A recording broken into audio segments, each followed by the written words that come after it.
For millions of years, humans used stone tools to survive. They tipped spears, axes, arrows, and even swords. But what I really want to know is, just how sharp were stone tools? Yeah, I think he's dead. Oh my gosh. Timber! Today we're pushing stone tools to their absolute limits to get a glimpse into the ingenuity of our ancient ancestors. I even built a stone-bladed guillotine. You're not going to want to miss that. So let's dive in. Ever since I was a kid, I have always been curious. How in the world did people make tools out of stone? I mean, stone is usually pretty brittle, right? How would I turn this piece of stone into something sharp enough to butcher a mammoth or cut down a redwood? Okay, well, the first thing we must understand when talking about stone tools is not every kind of stone can be used. To make a truly sharp tool, you need to find a rock that can be conchoidally fractured. Only rocks with very smooth and uniform internal structures can be used. Rocks high in silica, like flint and obsidian, don't have grains, layers, or crystals that interrupt the force of a strike. Because the structure is so consistent, the force spreads out evenly, creating those smooth, razor-sharp edges. Conchoidal fractures are also extremely fascinating because they capture the ripples made by the break, which happens at over 3,000 miles per hour. With the process of flintknapping, a flintknapper is able to control these fractures to shape stone into a tool, like I'm doing here. It is an extremely skillful process that has taken me many years to learn. But when was this process first discovered? Well, to understand stone tools, we have to go back, and I mean way back, before writing, before agriculture, before our species. The oldest stone tools date back to 3.3 million years ago. The makers of these tools would have likely been Australopithecines, small bipedal hominids with brains around the size of a chimpanzee. Though they may seem primitive to us, they had just discovered a groundbreaking new technology, the hard, sharp edges of stone. The first stone tools were pretty basic, just a rock with a few flakes taken off.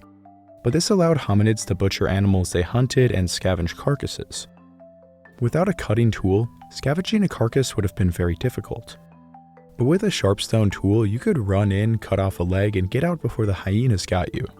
Stone tools also helped us shape wood, allowing us to make simple wooden spears. Though they look humble, these spears could keep other predators at a distance and bring down surprisingly large prey. As time went on, new species such as Homo erectus appeared and started crafting more advanced hand axes. These were symmetrical with larger, more effective cutting edges. The making of stone tools had clearly become a cultural process, with some examples possibly being early works of art. About a million years later, the Neanderthals and our own ancestors came along. Instead of only using the stone core as a hand axe, we learned to use the thin flakes taken off.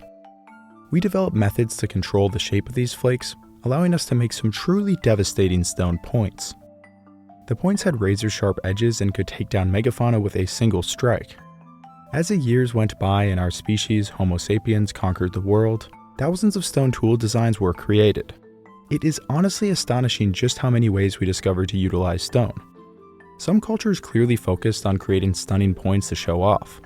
Others took a utilitarian approach, using small disposable flakes to make composite tools. Now that we have a basic understanding of stone tools, let's talk about some of the different materials. Obsidian is a truly remarkable material. It is formed when magma flows to the surface and cools quickly. Since there is no time for internal crystals to form, a smooth glass-like surface is formed. Obsidian is actually known as volcanic glass, because it literally is glass. They are both just made of silica. Obsidian is typically dark, but it comes in many fascinating varieties including striped, gold, fire, and even rainbow. Since obsidian has such a high silica content, when it conchoidally fractures, it creates edges that are significantly sharper than even the finest steel blades. Even the sharpest metal knives have a jagged, irregular edge when viewed under a microscope, while obsidian remains smooth. The edges are so sharp, in fact, that they can be only a few atoms thick. Now that is sharp. Obsidian is even used for some delicate eye surgeries due to its ability to cut through individual cells, leaving the others completely undamaged. I have cut myself with obsidian dozens of times while flintknapping, and I must say that the cuts miraculously heal in less than a day. The only issue with obsidian in regard to surgery is that it is relatively brittle compared to metal, making it potentially dangerous. Obsidian is the sharpest stone found in nature, but it isn't nearly the hardest. Obsidian ranges between 5 to 5.5 on the Mohs hardness scale, while flint can be around 7. Flint and chert are formed from an accumulation of silica and sedimentary rock. These materials are harder and much less brittle than obsidian because they are made of microcrystalline quartz. But regardless of how hard they are, all these materials make extremely sharp edges. But just how sharp? This is a sharpness tester. It has a scale and a small filament. When you press a sharp blade against the filament, the weight increases until it is cut, giving you a score. The lower the score, the sharper the blade. So first, to give you an idea of sharpness, we have these brand new utility razor blades. Now these are pretty sharp, but let's see just how sharp. All right, we're gonna get this blade and slowly push it against the filament until we have a score. We got 196. All right, now we're gonna be trying the sharpest razor in the world. I'm kind of scared just holding this thing, but let's see what we get. 47. Well, that's gonna be hard to beat. All right, first we're gonna be trying out this extremely sharp flint blade that I just struck off. 277, but let's try it again. 96, wow, that's really sharp. Let's do it one more time just so we can get an average. 132, that's pretty good. The 3 scores I got with this flint blade averaged out to 168. This would put it at the range of a utility knife and most kitchen knives. It is pretty insane that Stone Age people had blades just as sharp as modern people do. And considering most households do not know how to sharpen a knife for the life of them, I think it could be said that the average Stone Age person had sharper knives than modern people. And to attest to that is Obsidian. Obsidian makes the sharpest edges in the world. But when I see people try to test it, they usually have no idea what they're doing. They either use a random shard or a bifacial blade, neither of which have the sharpest edges. But on Northo 2 we go the extra mile. So I use the same method that the Aztecs perfected to strike off long obsidian blades. They would use these blades for their tools and weapons such as the maquawit, one of the deadliest swords ever made. A weapon that we'll actually be testing next video, but for now, let's see just how sharp obsidian can be. All right, now what you've all been waiting for, an obsidian flake. So I found one with a very sharp edge and we're gonna test it out. 67. I mean, that's pretty good, but we're not beating the sharpest razor in the world yet. Let's give it another try. Oh no, I just realized what that number means, and I did not fake that. That was my first attempt with the obsidian. Man, that is too funny. All right, now for my second attempt. Oh my gosh, we got 29. That beats out the so-called sharpest razor in the world. In reality, it's possible to make knives that are sharper than this razor, but still they get scores of around 20 to 30. So 29 is really good. But let's give it another go so we can get an average. Okay, pretty good. The 3 scores I got with this obsidian blade averaged out to 57. But 57 is slightly more than the razor blade. So why isn't obsidian blowing the steel out of the water? Well, think of it like this. The edge of an obsidian blade is so thin that it collapses as soon as it touches the filament, giving a lower score than you might expect. Usually when talking about sharpness, we are talking about how thin the radius of the edge is. The sharpest high carbon and Damascus steel blades in the world have an edge radius of around 500 to 1000 atoms thick. Obsidian, on the other hand, can have an edge radius of just 10 to 15 atoms thick, meaning obsidian blades can be 50 times sharper than the sharpest steel blades. Here is a visualization to understand just how sharp that really is.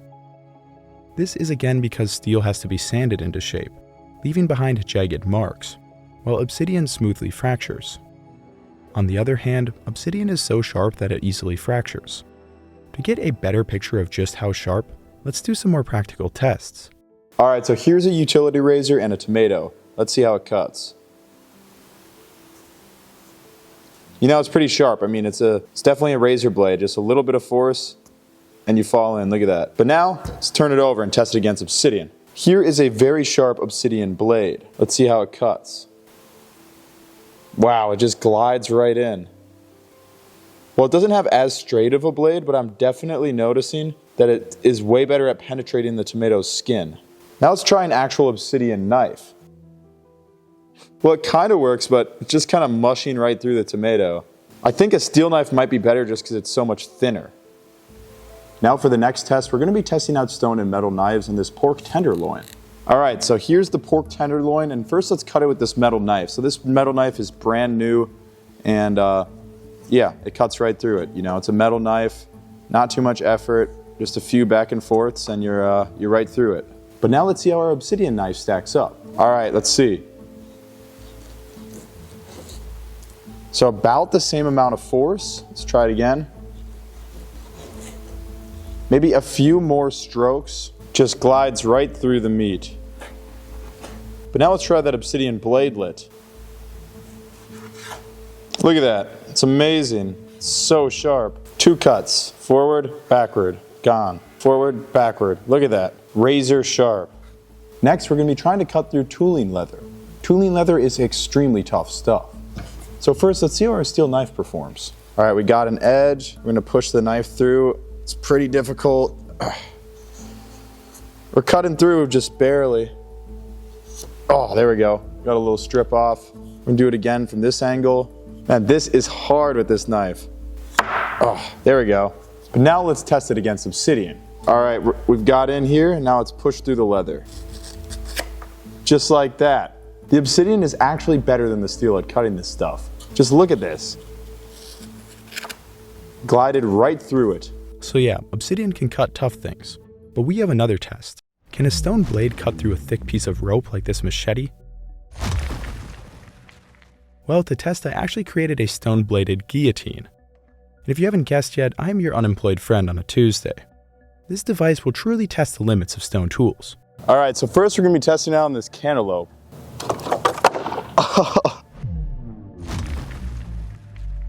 Well, the blade held up, and yeah, we cut this cantaloupe right in half. It's definitely a dead cantaloupe. Now we're going to be trying this big old piece of chicken right here. All right, here we go.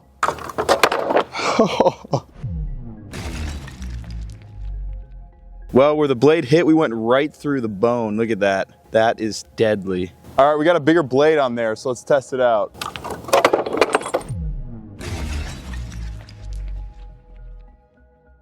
Well, it's clear that flint can definitely slice right through bone. Just look at that right there. That's brutal. Imagine if you made a sword out of this. Unfortunately, all the stone blades fell out, so the guillotine's out of commission right now. But if you want to see more testing with the Stone Age guillotine, make sure to subscribe. I've definitely got to fix some things, and it's going to come back even deadlier. Clearly, stone tools are sharp, but just how durable is the edge? Well, obsidian tends to be quite brittle. But due to its micro-quartz structure, flint is much stronger. It is so durable that it has been used to make axes for thousands of years. This is an axe or celt, a ground stone tool. See, instead of knapping the stone, this tool is actually made simply by grinding a stone into shape. Some were knapped, then grinded, to make truly amazing flint axes. But now let's put my Stone Age axe to the ultimate test, chopping down a tree.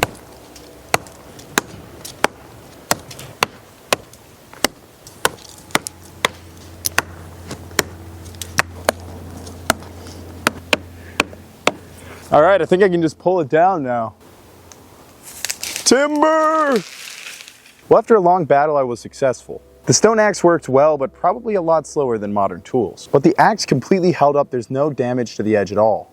It's crazy that ancient people with these tools could cut down trees that were like 5 or 6 feet in diameter sometimes, and they would use these massive trees to create dugout canoes. That must have taken forever with these tools. But we have another test for the stone axe. Let's see if this stone celt can split wood.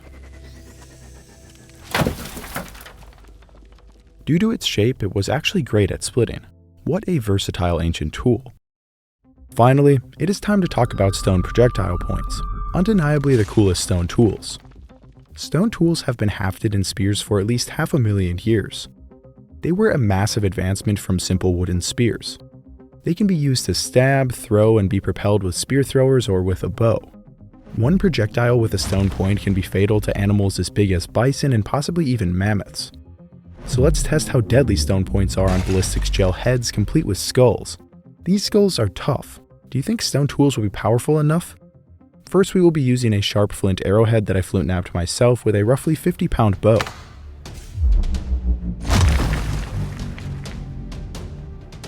Well, it appears that my bow or arrow wasn't strong enough, though that would have left you with one hell of a headache. So now let's step it up with another amazing ancient tool. The atlat or spear thrower is a lever combined with a long dart. This creates a deadly ranged weapon. I can throw one of these further than a football field with the right dart. I hafted a stone point to the dart, and now let's hope I don't miss.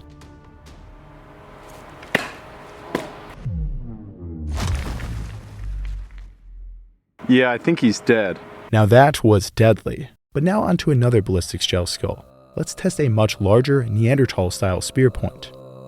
I took a step and launched the spear. The damage was mind-blowing, literally. The point easily penetrated the skull, blowing out green blood everywhere. Well, that was absolutely devastating. I don't think this guy's gonna survive this wound here. Broke off and exploded inside of his skull. I'm covered in green juice right now. Hopefully it doesn't ruin this nice coat I made, but whatever, it was meant to be dirty. That was devastating. So yeah, stone weapons were certainly deadly. But what about a stone sword? Well, I am thrilled to tell you in the next video we are going to be making a maquawit, the obsidian sword of the Aztecs. You are not going to want to miss that, so make sure you subscribe right now.